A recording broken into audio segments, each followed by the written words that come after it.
So earlier we saw that there are certain discourses taken up at all levels of learning. Conversation is one of those examples. Now, how do we differentiate between the conversation constructed by a learner in primary level from that constructed by a high school student? So obviously there could be some linguistic features which fix the level of his conversation. This is true about other discourse also. Now let's watch a clipping. Where is your book? My book is on the table. Where is your book? My book is in my bag.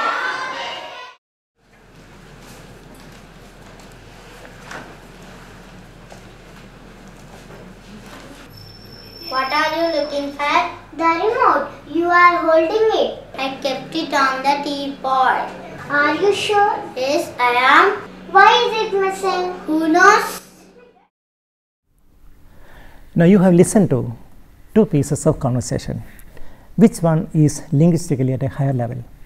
The second one. Now, could you just say why you say the second one is at a higher level? Try to identify some of the features. In the second conversation, there are question tags. There are question tags. All right. Another observation. Also, in the second conversation, we see usage of phrases like looking for, which learners of only higher level might be familiar with. Any other feature? Can you? Also, there are discourse markers in the second give one. an example of that? Looking for. Yeah, of course. Kind of thing. You know, grammaticality of the sentences that you used. You have two samples, you know. In the first one, you are listening to all full sentences. What about the second one? The second one was not complete sentences, whereas the first one was complete sentences. And so in natural conversation, people don't talk by using always, you know, full-fledged sentences. If a full sentence is needed, they will use that. Otherwise, if a fragment is needed, it will be only a fragment. So this is a higher level, in fact. All right. And also, let us look at some more clippings. You know.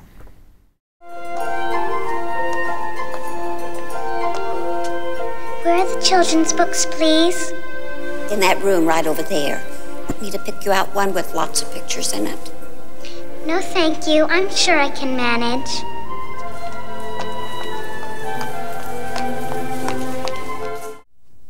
Where'd all this come from? The library. The library?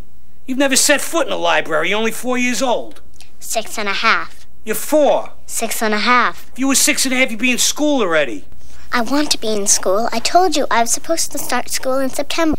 You wouldn't listen.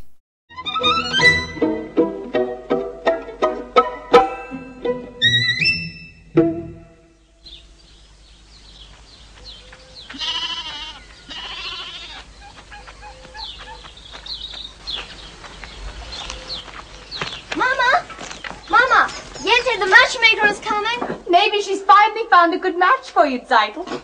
From your mouth to God's ears. Why does she have to come now? It's almost Sabbath. Out, all of you. I want to talk to Yente alone. But, Mama, the men she finds. The last one was so old. And he was bald. He had no hair. A poor girl without a dowry can't be so particular. You want hair, marry a monkey.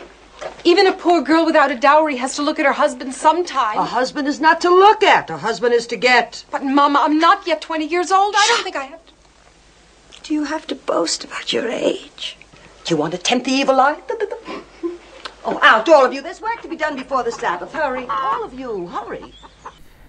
From the specimens of conversations, you can identify some features relevant for the higher levels, which are not relevant for the lower classes. Now, what are the features of a conversation? Or let us say, what goes into the text of a conversation? Can you say something about that? See, just like a sentence has a structure, every discourse has a structure. So what could be the structure of a conversation? Conversation or dialogue? There is a sender and a receiver. There's a Right. speaker and a listener. Okay. So the speaker initiates. So you can say that there is an initiation and a response to that. Right? So the minimal structure of a conversation is an initiation and a response. And depending on the involvement of the speakers and also the hearer, there could be more sequence of exchanges.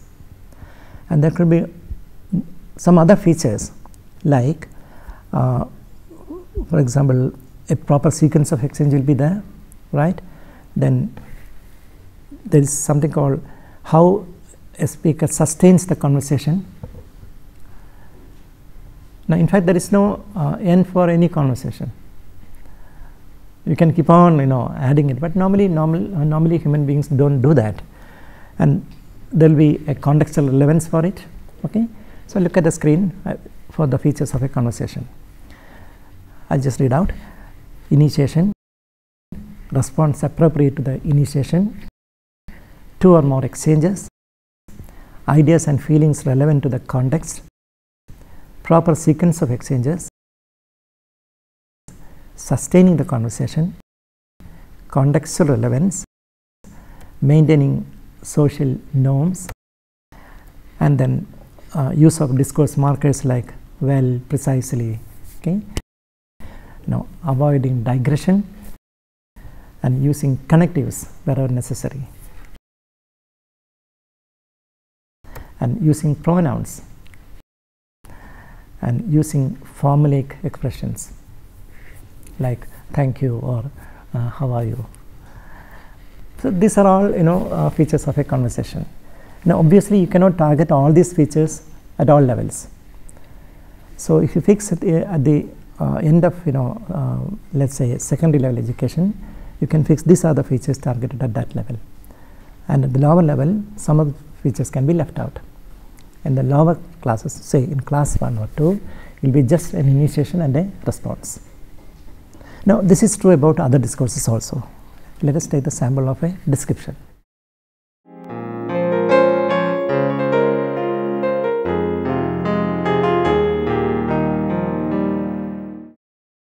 Quite often people get involved in describing things, So what are the things that we usually describe in language, Describe what? Place. You can describe a place. You can describe a person. What else? A situation. Think. An object. Yeah, an object. All right. Can you describe a process? Yes. You can. So, do you think the features of each of this description will be the same or different? So, let's try to look at it now. So, what could be the features of a description of a person? What will go into that? Now, dear students, now there is a handout for you. You can know more about the discourse description. Now, you can look at the handout and each one read one segment of it.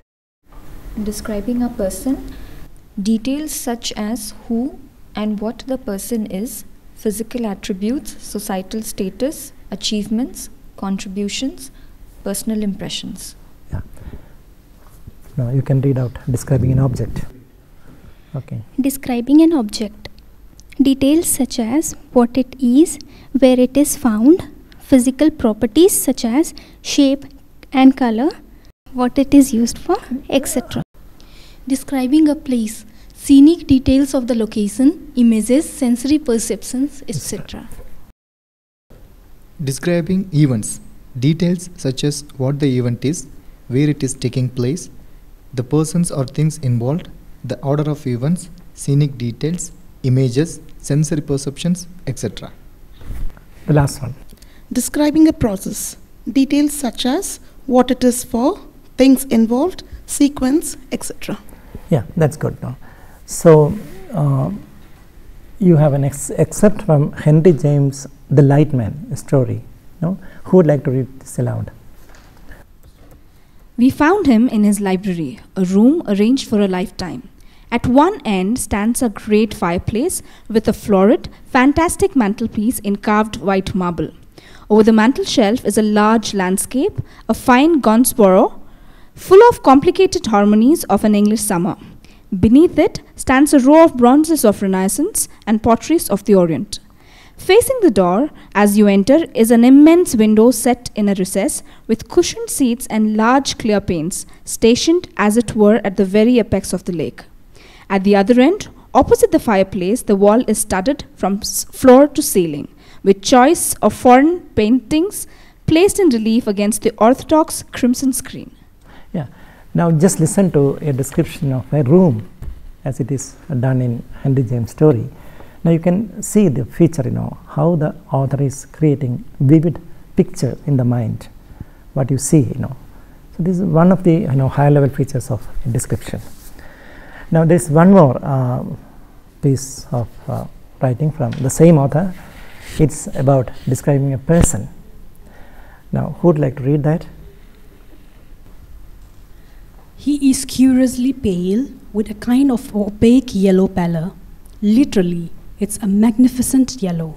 His skin is of just the hue and apparent texture of some old crumbled oriental scroll. I know a dozen painters who would give more than they have to arrive at the exact tone of his thick, veined, bloodless hands, his polished ivory knuckles. His eyes are circled with red, but in a battered little setting of their orbits, they have the luster of old sapphires. His nose, owing to the fallen away of other portions of his eyes, of his face, he has assumed a grotesque, unnatural prominence. It described an immense arch, gleaming like a piece of parchment stretched on ivory. He has apparently all his teeth, but has muffled his cranium in a dead